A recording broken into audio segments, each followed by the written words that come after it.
temps en temps, les pêcheurs n'ont pas de poisson. Ils ont allé chercher les algues. On vend le kilo des algues à 50 francs. Bon, chaque jour, tu peux avoir 1 tonne à 2 tonnes d'algues. Quand tu fais la journée du matin au soir, tu vas avoir 150 000 à 200 000 par jour. Hein.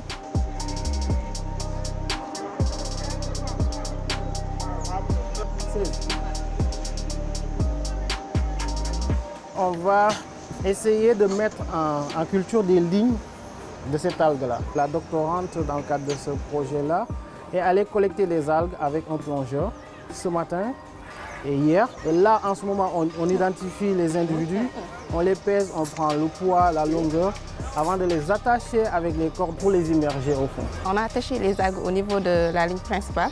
Donc on a utilisé une deuxième corde qu'on a enroulée au niveau de la corde principale. Puis on a attaché l'algue dessus pour que ça tienne bien au niveau de la mer.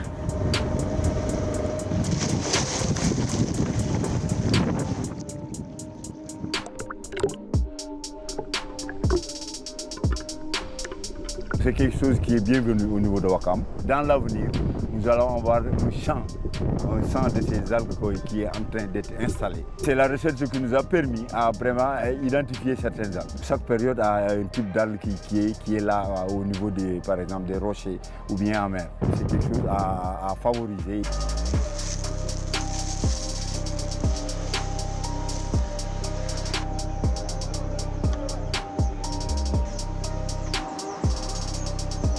On peut les utiliser dans le secteur cosmétique pour extraire des ingrédients actifs. On peut l'utiliser aussi dans le secteur agroalimentaire comme gélifiant. On l'utilise aussi au niveau des pâtes dentifrice. On peut aussi l'utiliser pour faire des bioplastiques. Bref, il y a beaucoup d'applications qu'on peut faire avec.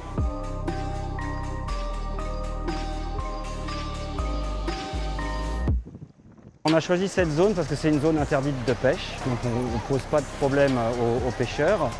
Et puis on pense aussi que l'algoculture, c'est un moyen de protéger les zones interdites de pêche. Parfois il y a des problèmes de surveillance des zones interdites de pêche ou des aires marines protégées tout simplement.